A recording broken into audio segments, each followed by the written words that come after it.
ओम ओम। सर्वे भवन्तु सुखिनः, सर्वे सन्तु निरामया, सर्वे भद्राणि पश्यन्तु मां कश्चित् दुख भाग भवेत्। ओम शांति।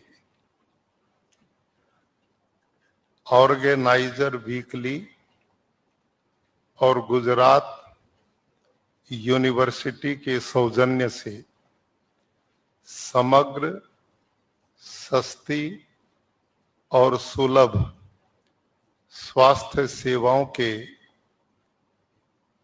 इस सुंदर आयोजन में आयुष्मान भव थीम पर आधारित कार्यक्रम में उपस्थित आदरणीय श्रीमती प्रतिभाबेन जैन जी, महापौर अहमदाबाद महानगर पालिका और गुजरात यूनिवर्सिटी की कुलपति आदरणीय श्रीमती डॉक्टर नीरजा गुप्ता जी, प्रबंध निदेशक भारत प्रकाशन लिमिटेड दिल्ली माननीय श्री अरुण कुमार गोयल जी और ऑर्गेनाइजर के संपादक माननीय श्री प्रफुल्ल केतकर जी, विद्वज्जनों, गणमान्य चिकित्सक महानुभाव, स्वास्थ्य सेवा के क्षेत्र में शोध करने वाले बंधु, फार्मास्यूटिकल कंपनियों के प्रतिनिधि, चिकित्सालय प्रबंध से जुड़े महानुभाव, स्वास्थ्य सेवा क्षेत्र के विद्यार्थी, देवी और सज्जनों, आज हम सब के लिए प्रसन्नता का विषय है कि ऑर्गेनाइजर वीकली और गुजरात विश्वविद्यालय मिलकर आज के इस युग में जब हमारा जीवन बहुत संघर्षमय दौर से गुजर रहा है, उसमें स्वास्थ्य हम सबका कैसे अच्छा बना रहे, इसको ध्यान में रखते हुए आप दोनों संस्थाओं ने मिलकर हमारे बीच में इस गोष्ठी को आयोजित किया है। आयुष्मान भव, हम सब आयुष्मान कैसे हों। गुजरात यूनिवर्सिटी की vice chancellor doctor Neeraja Gupta ji को और माननीय प्रफुल्ल केतकर जी को मैं बधाई देता हूं। ये विश्वविद्यालय समय समय पर ऐसे सामाजिक, राष्ट्रीय और सांस्कृतिक कार्यक्रम समय समय पर आयोजित करता रहता है और यूनिवर्सिटीज में ऐसे कार्यक्रम होते ही रहने चाहिए जिससे वो अपने उद्देश्यों को समाज तक पहुंचाने में समर्थ हो सके। तो आज का यह आयोजन मुझे आमंत्रित किया गया। मैं दोनों यूनिवर्सिटी की वाइस चांसलर महोदय और माननीय केतकर जी का आभार व्यक्त करते हुए अपनी बात प्रारंभ करता हूं। स्वास्थ्य जीवन की एक सबसे महत्वपूर्ण विधा है। बहुत बड़ी संख्या में छात्र छात्राएं भी बैठे हैं, डॉक्टर्स लोग भी बैठे हैं। मैं तो डॉक्टर हूं नहीं, लेकिन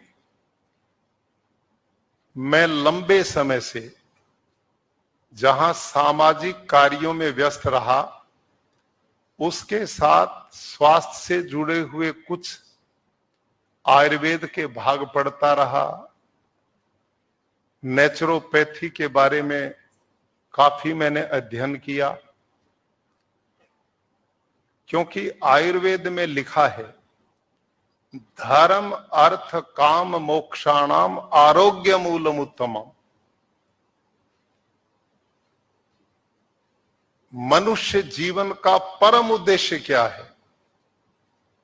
हम सब जितने लोग धरती पर आए हैं, वो बिना प्रयोजन के लिए नहीं है।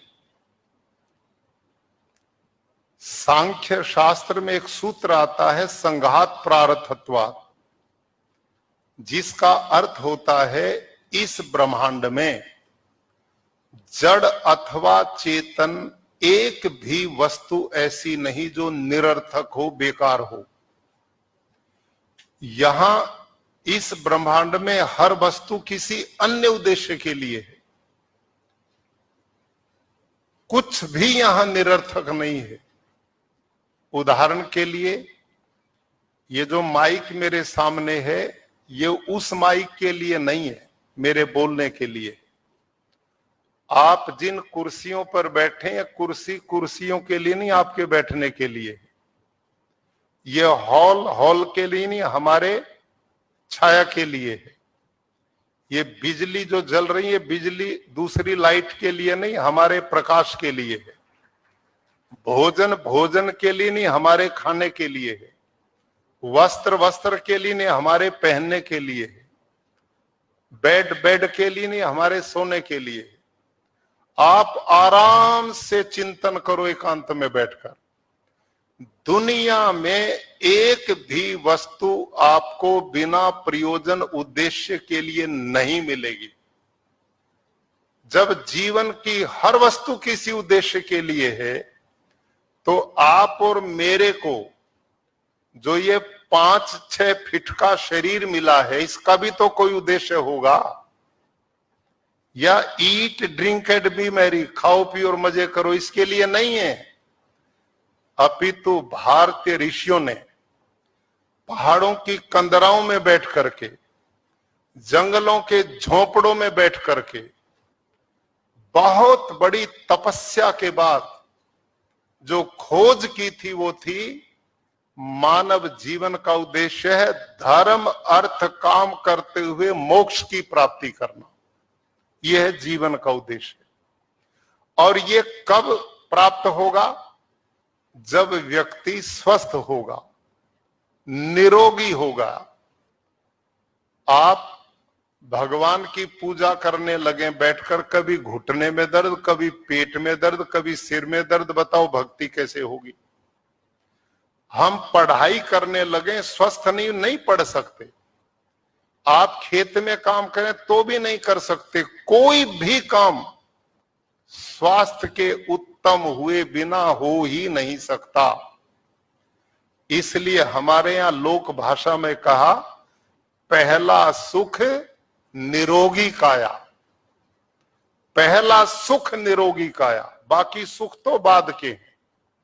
और ध्यान करें, इस जीवन में जो ये रिश्ते ना हमारे, जो यहां पर हम सारे बैठे हैं आपस में, माता पिता, बेटा बेटी, ताऊ चाचा, मामा फूफा, दुनिया के रिश्तेदारी जितनी है, ये सारे रिश्ते तभी तक हैं जब तक ये शरीर है।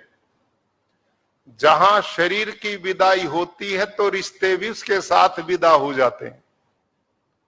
इसलिए भारत के ऋषियों ने कहा, शरीर माध्यम खलु धर्म साधनम। उत्तम स्वास्थ्य ही सब प्रकार के यहां सुख का और धर्म कर्म करने का प्रथम साधन है। तो स्वस्थ शरीर जीवन की सबसे पहली जरूरत है, आवश्यकता है। आज आपने बहुत अच्छा विषय लिखा कि इस स्वास्थ्य के लिए चिकित्सा व्यवस्था सुलभ हो, सस्ती हो, सब जगह उपस्थित हो जाए, तो ऐसी व्यवस्थाएं क्या हो? देखिए, मेरी व्यक्तिगत मान्यता है, शरीर स्वस्थ रहना चाहिए, निरोग रहना चाहिए। जो भी चिकित्सा की पद्धति जिस समय उपयोगी हो, उसका उपयोग तुरंत ले लेना चाहिए, क्योंकि हमने स्वस्थ रहना है। इसमें विरोधाभास नहीं होना चाहिए कि एलोपैथी क्या है, आयुर्वेद क्या है, नेचुरोपैथी क्या है, होम्योपैथी क्या है, यूनानी चिकित्सा क्या है। जहां पर जो आदमी के जीवन को सुरक्षित कर सके, उसी पद्धति का तत्काल उपयोग लेना, ये उत्तम स्वास्थ्य के लिए पहली जरूरत है। दूसरी बात, अब ये कौन सा तरीका है कि पहले हम बीमार होंगे और फिर हम इलाज करवाएंगे? ये तो तरीका अच्छा नहीं है। हमने प्रयास ये करना चाहिए कि हम बीमार ही ना हो, ताकि जरूरत ना पड़े इस संकट की। तो आप कहेंगे क्या ऐसा कोई तरीका है? निश्चित रूप से है। हमारी जो आयुर्वेद की परंपरा ऋषियों की रही, उन्होंने कुछ सूत्र दिए हैं कि भाई आप निरोगी कैसे रह सकते हैं। उन्होंने लिखा, हित भूख, मित भूख, रित भूख।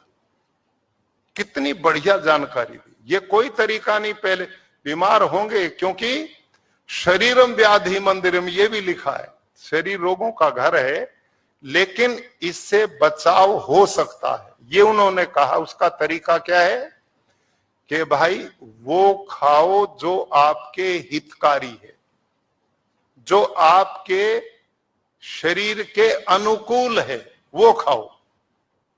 मित भूख, थोड़ा खाओ। ऋत भूख, ऋतुओं के अनुकूल खाओ।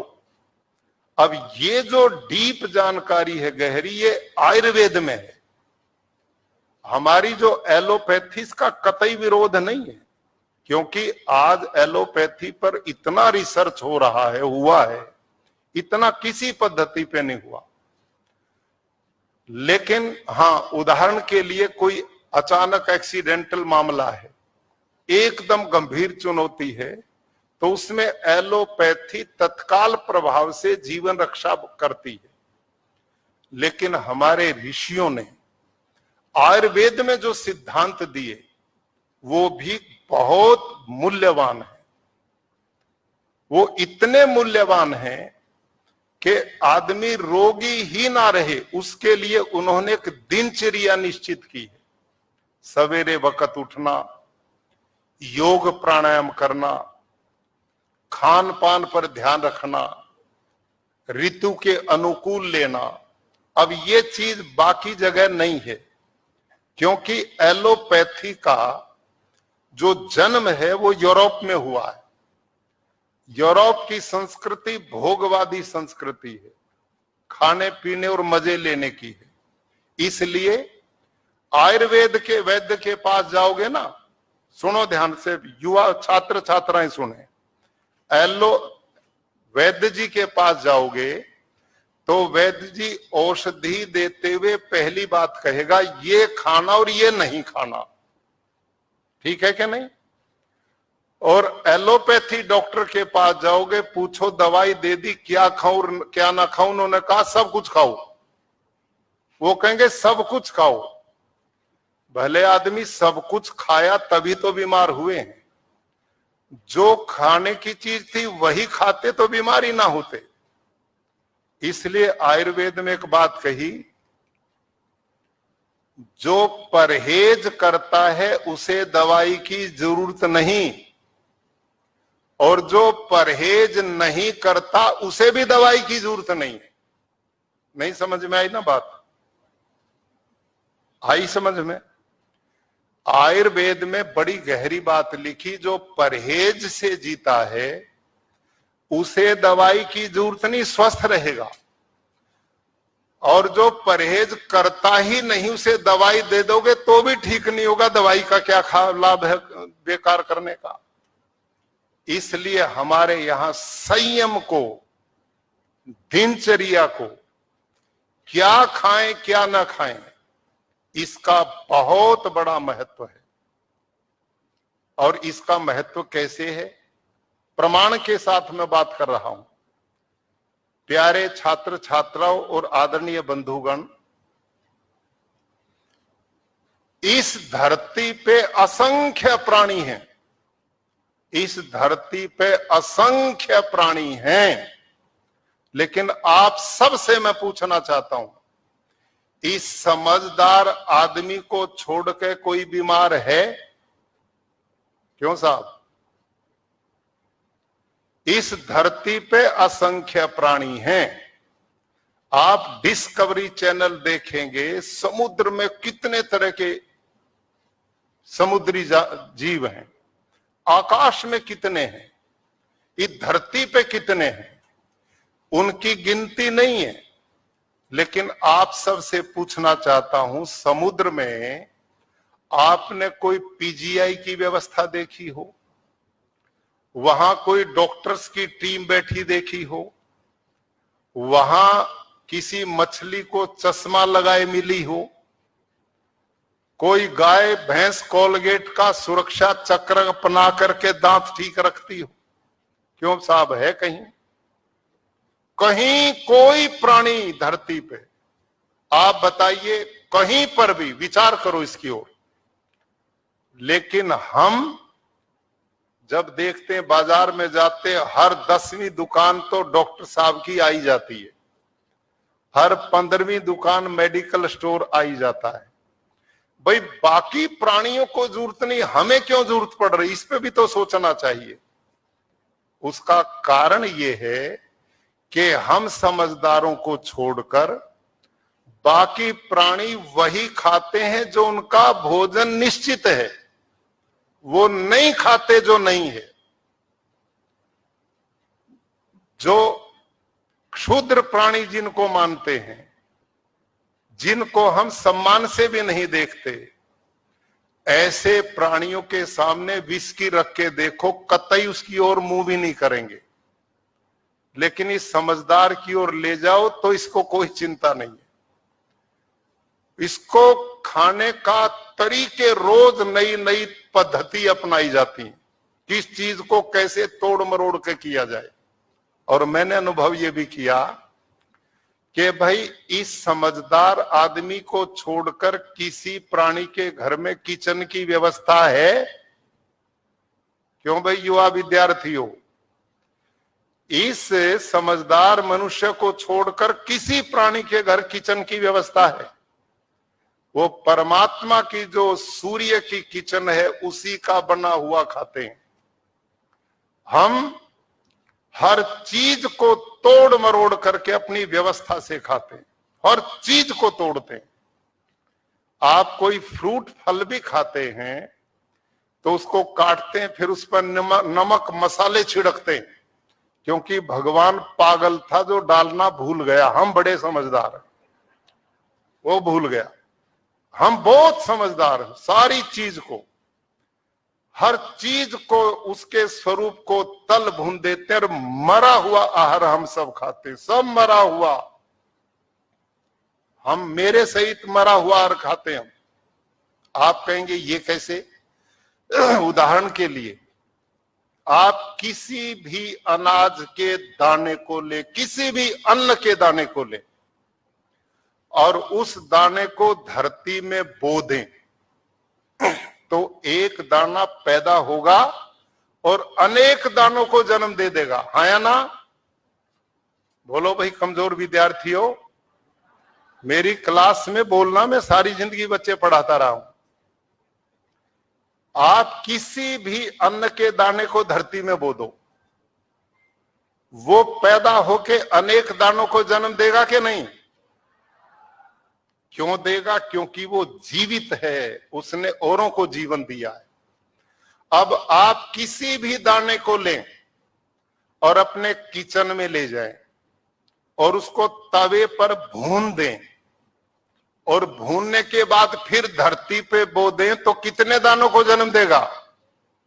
क्यों साहब, तो मरा हुआ खाते हो कि नहीं? उसको तो मार दिया हमने, उसके पोषक तत्व ही नष्ट कर दिए।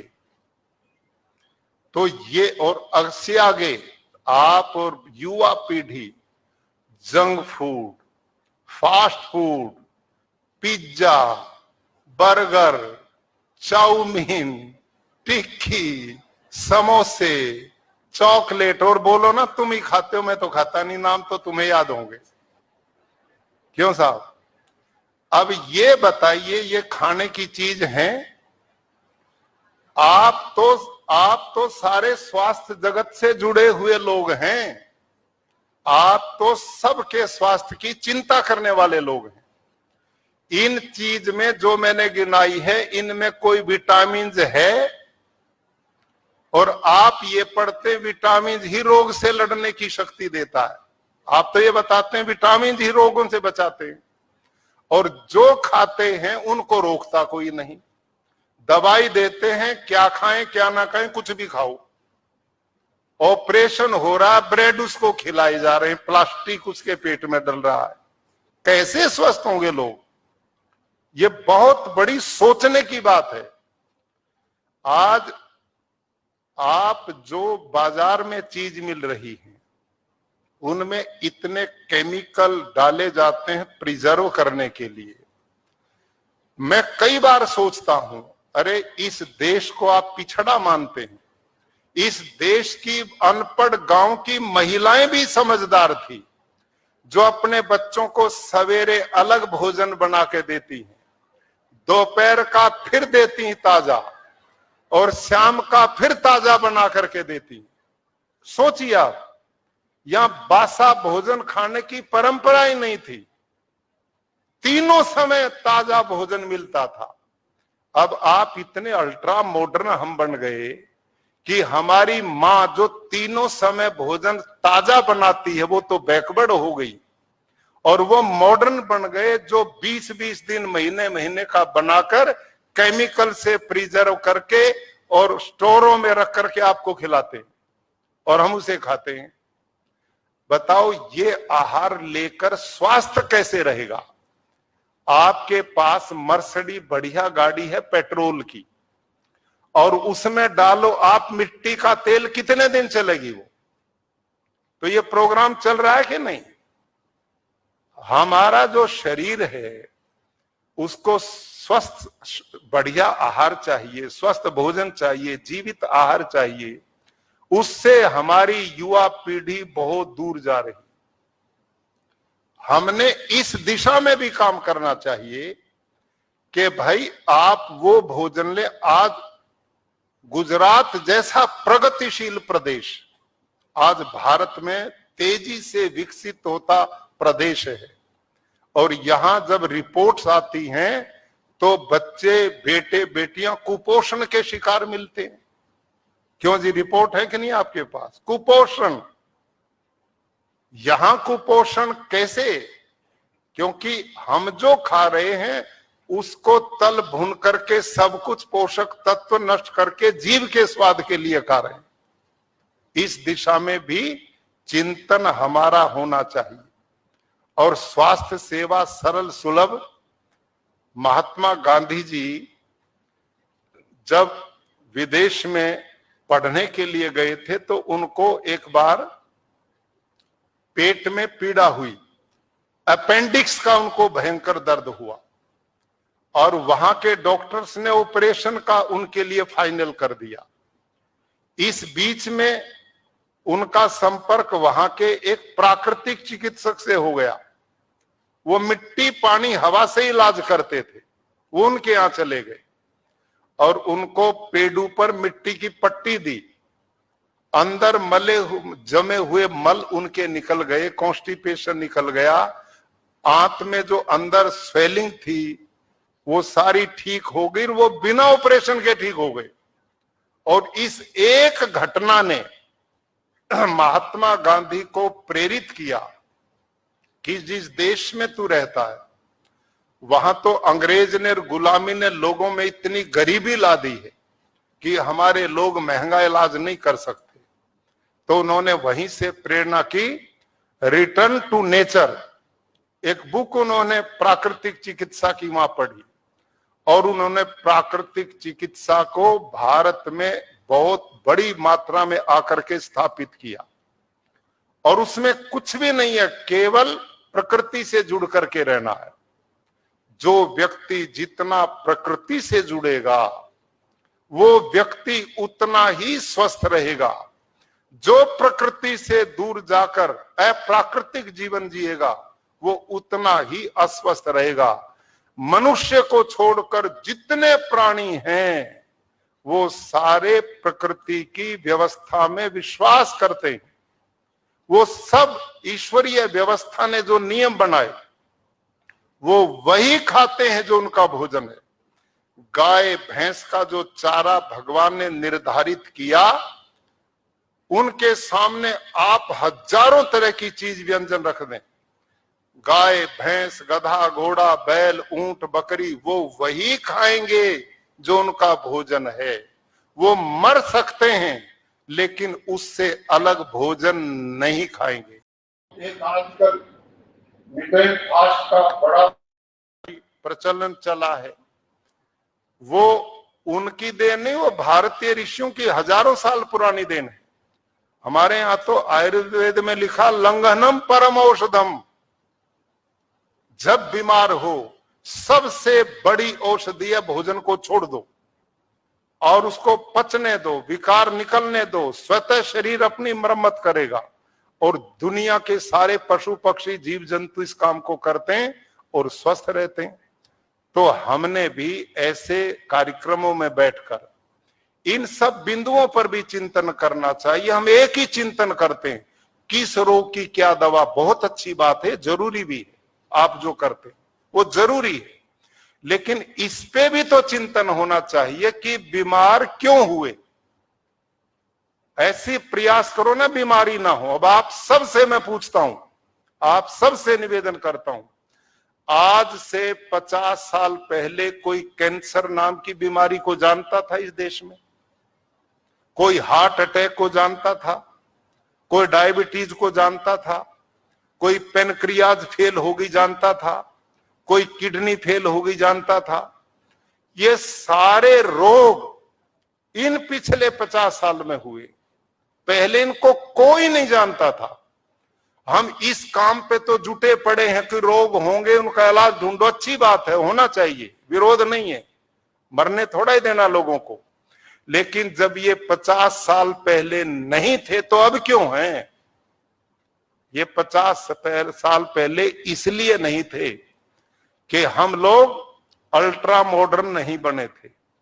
यहां के लोग सवेरे समय पर उठते थे, सैर करते थे, शारीरिक मेहनत करते थे, योग करते थे, प्राणायाम करते थे। और इसके साथ सबसे बड़ा कारण था कि आज हम जो खा रहे हैं उसमें जहर नहीं था, उसमें यूरिया, डीएपी, पेस्टिसाइड, इंसेक्टिसाइड, ये जो जहरों का प्रचलन ये नहीं था। हम प्राकृतिक आहार लेते थे। मैं इस अभियान को पूरे देश में माननीय प्रधानमंत्री जी के नेतृत्व में पूरे भारत में इस अभियान को मैंने चलाया। प्राकृतिक आहार, ये जैविक आहार नहीं जिसको आप जैविक ऑर्गेनिक बोलते हैं, मेरी पद्धति उससे अलग है। आपकी जो पद्धति रासायनिक खेती की वो अलग है। जैविक खेती ऑर्गेनिक फार्मिंग जो है उसमें हमारे को बहुत लंबा समय उत्पादन बढ़ाने में लगता है, उसमें खर्चा भी कम नहीं होता, मेहनत भी कम नहीं होती, उत्पादन भी पूरा नहीं मिलता। लेकिन जिस प्राकृतिक पद्धति की बात मैं करता हूं उसमें उत्पादन एकदम अच्छा आएगा। डॉक्टर स्वामीनाथन ने 13 किलो नाइट्रोजन 1 हेक्टेयर में डालने की व्यवस्था दी थी 60 के दशक में, 1 हेक्टेयर में। आज का किसान 1 एकड़ में 13 बैग डाल रहा, 13 बैग एक साल में।